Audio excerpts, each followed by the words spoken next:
کیا آپ کو معلوم ہے کہ فرانسیسی سفیر کی ملک بدری اور معاہدے کی اصل کہانی کیا ہے؟ کیا آپ جانتے ہیں تحریک لبیک یا رسول اللہ صلی اللہ علیہ وسلم فرانسیسی سفیر کی ملک بدری کیوں چاہتی ہے؟ کیا آپ جانتے ہیں کہ اس معاملے کو پارلیمنٹ میں قرارداد پیش کر کے قانون سازی کے ذریعے حل کرنے پر رضامندی کیوں ظاہر کی گئی؟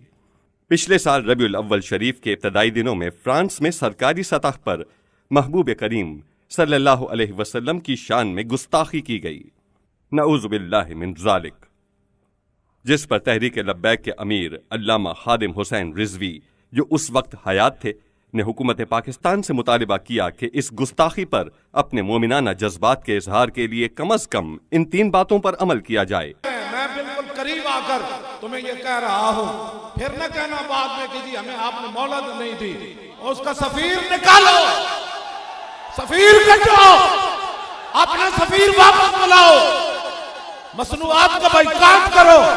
یہ معمولی سا مطالبہ ہے، اس مطالبے کی کوئی حیثیت نہیں۔ علامہ خادم حسین رضوی کا کہنا تھا کہ فرانس میں گستاخی سرکاری سطح پر ہوئی ہے، لہٰذا جواب بھی سرکاری سطح کا ہونا چاہیے۔ لاہور، کراچی، پشاور اور دیگر شہروں میں احتجاجی مارچ، کانفرنسز اور پچھلے سال 12 ربیع الاول کے مبارک دن 3 کروڑ مسلمانوں نے جشن ولادت کی خوشی کے ساتھ ساتھ یہ مطالبات دہرائے، لیکن تقریباً 1 ماہ گزرنے کے باوجود حکومت پاکستان کے کانوں پر جوں تک نہ رینگی۔ 7 نومبر کو یہی مطالبات لے کر لاکھوں اہلیان کراچی امیر المجاہدین حضرت علامہ خادم حسین رضوی کی قیادت میں مارچ کرتے ہوئے ایئرپورٹ تا مزار قائد آئے، لیکن پھر بھی حکومت نے کان نہیں دھرا۔ بالآخر مسلسل پکار کے باوجود کان نہ دھرنے پر علامہ خادم حسین رضوی نے 15 نومبر کو لیاقت باغ تا فیض آباد مارچ کا اعلان کر دیا۔ 15 نومبر کو اعلان کے مطابق لاکھوں عاشقان رسول سخت پابندیوں کے باوجود لیاقت باغ پہنچے اور ہزاروں لوگوں کو راستے میں ہی گرفتار کر لیا گیا، لیکن یہ کارواں شدید ظلم و ستم سہتا ہوا آنسو گیس کی بارش میں بالآخر اپنی منزل کو پہنچا، جہاں 2 روز تک احتجاجی دھرنا دیا گیا۔ دھرنے کی پہلی رات حکومت نے نہتے مظاہرین پر شب خون مارا اور ہزاروں فورسز کے ساتھ دھرنے کا گھیراؤ کر کے گرینڈ آپریشن کا آغاز کر دیا، لیکن لبیک یا رسول اللہ صلی اللہ علیہ وسلم کی صداؤں اور جذبہ ایمانی کی وجہ سے حکومت کا یہ حملہ مکمل ناکام ہوا۔ یہاں یہ بھی بتاتا چلوں کہ شدید علالت کے باوجود امیر المجاہدین علامہ خادم حسین رضوی صاحب دھرنے میں موجود رہے اور ناموس رسالت پر پہرا دیا۔ حملے کی ناکامی کے بعد حکومت نے مذاکرات کا آغاز کیا۔ طویل مذاکرات کے بعد حکومت کی جانب سے 3 ماہ کی مہلت مانگی گئی اور کہا گیا کہ ملک بدری کا معاملہ پارلیمنٹ میں پیش کیا جائے گا اور پارلیمنٹ میں قانون سازی کے ذریعے فرانسیسی سفیر کو ملک بدر کیا جائے گا۔ اس معاہدے کے 2 دن بعد 19 نومبر کو امیر تحریک لبیک یا رسول اللہ صلی اللہ علیہ وسلم پاکستان علامہ خادم حسین رضوی رحمت اللہ علیہ کا وصال ہو گیا۔ انا للہ و انا الیہ راجعون۔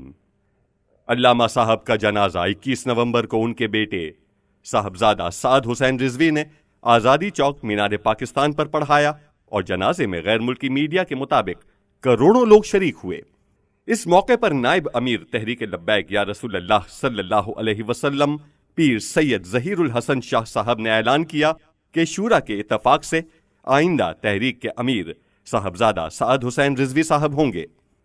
جنازے کے اجتماع اور علامہ صاحب رحمت اللہ علیہ کے چہلم پر مسلسل تحریک کی قیادت حکومت پاکستان کو وعدہ یاد کرواتی رہی اور بار بار بتایا گیا کہ 17 فروری تک ہمارا معاہدہ ہے، لہٰذا فرانسیسی سفیر کو پارلیمنٹ کے ذریعے ملک بدر کرو اور ہمارے معاہدے پر منعن عمل کرو۔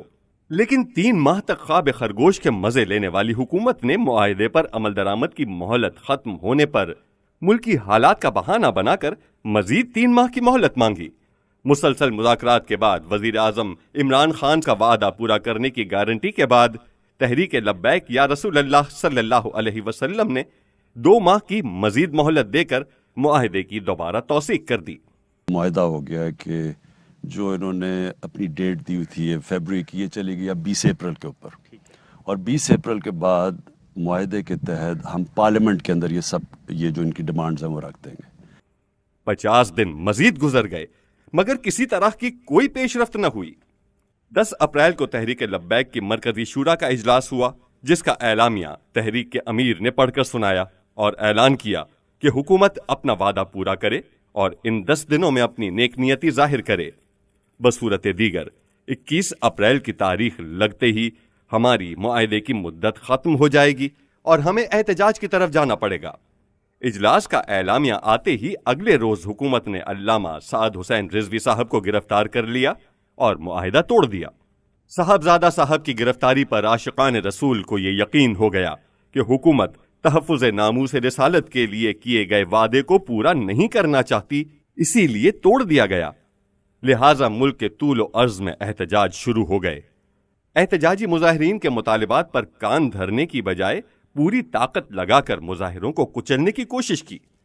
طاقت کے نشے میں دھت حکمرانوں نے مظاہرین پر سیدھی گولیاں برسائیں اور واٹر کینن سے تیزاب پھینکا گیا، جس کے نتیجے میں پورے پاکستان میں 24 مظاہرین ناموس رسالت شہید ہو گئے۔ ہزاروں لوگ معذور ہو گئے، بہت بڑی تعداد میں زخمی ہوئے اور پورے پاکستان میں ATC کے مقدمات کے تحت ہزاروں گرفتاریاں ہوئیں۔ صرف صوبہ پنجاب میں دہشت گردی کے 1200 مقدمات درج کیے گئے۔ ہزاروں ذمہ داران و کارکنان کے نام 4تھ شیڈول میں ڈال دیے گئے۔ کابینہ سے ایمرجنسی اجلاس کر کے تحریک لبیک کو کالعدم کرنے کا نوٹیفیکیشن جاری کر دیا گیا۔ اس شدید ظلم و بربریت کے خلاف 19 اپریل کو پورے ملک کے تاجروں نے مفتی منیب الرحمان صاحب کی قول پر احتجاجاً اپنا کاروبار رضاکارانہ طور پر بند رکھا، جس کے نتیجے میں حکومت ایک بار پھر مذاکرات پر مجبور ہوئی اور 20 اپریل کی صبح بالآخر مذاکرات کامیاب ہو گئے۔ طویل مذاکرات کے بعد یہ طے پایا کہ اگلے دن اسمبلی میں فرانسیسی سفیر کی ملک بدری کی قرارداد پیش کر کے قانون سازی کی جائے گی۔ TLP کے قائد حافظ سعد حسین رضوی اور ہزاروں گرفتار کارکنان کو رہا کیا جائے گا۔ 4تھ شیڈول نئے اور پرانے سے تمام ناموں کا اخراج کیا جائے گا، تمام FIRs مقدمات کو واپس و اخراج کیا جائے گا اور تحریک لبیک کو جو کالعدم قرار دیا گیا تھا اسے بھی واپس لیا جائے گا۔ معاہدے کے بعد مرکزی دھرنے کو ہٹا لیا گیا۔ اگلے دن قومی اسمبلی میں مختصر قرارداد ایک پرائیویٹ ممبر سے دلوائی گئی اور اس پر اراکین پارلیمنٹ کی چاہت کے باوجود ان کی رائے لیے بغیر کارروائی کو درمیان میں روک کر اجلاس غیر معینہ مدت تک کے لیے ملتوی کر دیا گیا۔ ایک بار پھر وعدہ خلافی ہوئی۔ نہ تو حافظ سعد رضوی صاحب اور وہ 7 ماہ گزرنے کے باوجود اب تک اسیر ہیں، اور نہ ہی ہزاروں اسیران کی رہائی ہوئی اور نہ کالعدم کا لیبل ہٹایا گیا۔ تحریک کی مذاکراتی ٹیم سے ابتدا میں ٹال مٹول کی جاتی رہی، پھر ان سے مکمل رابطہ ختم کرنے کے لیے مذاکراتی ٹیم کے اراکین کو ہی گرفتار کر لیا گیا۔ اسی دوران اپنی مدد آپ کے تحت ہزاروں کارکنان نے عدالتوں سے ضمانتیں کروائیں۔ 2 بار عدالتوں کے حکم آنے کے باوجود مختلف اوچھے ہتھ کنڈے استعمال کیے گئے۔ توہین عدالت کا ارتکاب کرتے ہوئے حکومت نے حافظ سعد حسین رضوی کی رہائی میں رکاوٹیں ڈال دیں۔ تیسری بار پھر تحریک لبیک کے حق میں عدالتی فیصلہ آیا اور تحریک کے امیر کو فوری رہا کرنے کا آرڈر جاری کیا گیا تو پورے ملک کے ذمہ داران اور کارکنان میں خوشی کی لہر دوڑ گئی اور ملک کے طول و عرض سے عاشقان رسول صاحبزادہ صاحب کے استقبال کے لیے لاہور میں جمع ہوئے۔ لیکن پورے پاکستان کی حیرت کی انتہا نہ رہی جب ہائی کورٹ کے احکامات کو بھی انتظامیہ نے ردی کی ٹوکری میں ڈال دیا اور صاحبزادہ صاحب کو رہا کرنے سے انکار کر دیا۔ 1 ربیع الاول سے مسلسل 11 روز تک پاکستان بھر میں روڈوں کے کنارے کھڑے ہو کر ہزاروں عاشقان رسول نے حکومتی بدعہدی، عدالتی احکامات نہ ماننے کے خلاف اور معاہدے پر عمل درآمد کروانے کے لیے احتجاج کیا۔ اس کے باوجود حکومت نے TLP کی قیادت سے کوئی رابطہ نہ کیا۔ بالآخر کسی طرف سے کوئی سنوائی نہ ہونے پر 19 اکتوبر کو جشن عید میلاد النبی صلی اللہ علیہ وسلم کے جلوس کے بعد مسجد رحمت للعالمین لاہور کے باہر ہزاروں عاشقان رسول نے عدالتی احکامات پر عمل درآمد کے لیے دھرنا دیا اور حکومت کو 2 دن کا وقت دیا گیا کہ فوری طور پر عدالتی احکامات پر عمل کیا جائے اور ہم سے کیے گئے معاہدے پر منوعاً عمل کیا جائے، ورنہ 21 اکتوبر کو اگلے لائحہ عمل کا اعلان کر دیا جائے گا۔ 21 اکتوبر تک کسی طرح کا کوئی رابطہ نہ ہونے کے بعد اعلان کیا گیا کہ اکتوبر بروز جمعہ بعد نماز جمعہ اسلام آباد تک مارچ کیا جائے گا۔ حکومت نے بات چیت کے بجائے طاقت سے مارچ کو روکنے کا فیصلہ کیا۔ اس کے بعد جو کچھ ناموس رسالت مارچ کے شرکاء کے ساتھ ہوا وہ پوری دنیا نے دیکھا، کہ کس طرح نہتے مظاہرین پر حکومت اور ریاستی اداروں نے اسٹریٹ فائرنگ اور بدترین شیلنگ کر کے درجن کے قریب نوجوانوں کو شہید، سینکڑوں کو زخمی اور کئی افراد کو معذور کر دیا۔ جس وقت مظاہرین پر بدترین ظلم و ستم کیا جا رہا تھا، عین اس وقت وزیر اعظم کئی وزراء کے ہمراہ سعودیہ میں پاکستان انڈیا کے کرکٹ میچ کو انجوائے کر رہے تھے، اور وزیر داخلہ تو پہلے ہی میچ دیکھنے کے لیے دبئی روانہ ہو چکے تھے۔ حکومتی بدعہدی اور بدنیتی تو پہلے ہی واضح تھی، لیکن اس بار جھوٹ بولنے کی انتہا ہی کر دی۔ شیخ رشید اور فواد چودھری نے 3 دن تک پوری قوم کو بیوقوف بنا کر رکھا ہے۔ بار بار پریس کانفرنسز کر کے ایک ہی بات کرتے رہے کہ ہم سفیر کی ملک بدری اور فرانسیسی ایمبیسی کو بند کرنے کے علاوہ تمام مطالبات ماننے کو تیار ہیں۔ یہ مذہبی نہیں، عسکری گروہ ہے، وغیرہ وغیرہ۔ حالانکہ یہ بات مارچ کے دوران قائدین نے واضح کر دی تھی کہ اسمبلی میں قرارداد پیش کر کے بحث کروائی جائے، اور جو بھی فیصلہ آیا حق میں یا مخالفت میں ہم اسے تسلیم کر لیں گے۔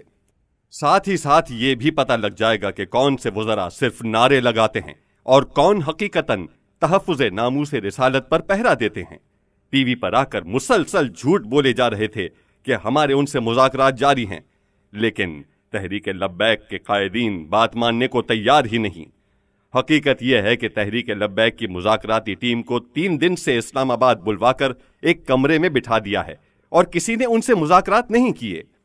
ناموس رسالت جیسے حساس ایشو پر حکومتی وزراء کا مسلسل جھوٹ بولنا سمجھ سے بالاتر ہے۔ اس دھوکے بازی کا انجام دنیا و آخرت میں بہت برا سبب ہوگا۔ آپ دعا فرمائیں کہ 1 سال سے جو حکومت نے معاہدے پر عمل نہیں کیا، اس بار مفتی اعظم پاکستان مفتی منیب الرحمان صاحب کی ثالثی میں حکومت اور تحریک لبیک پاکستان کے درمیان جو معاہدہ طے پایا ہے وہ نیک نیتی سے پورا کیا جائے۔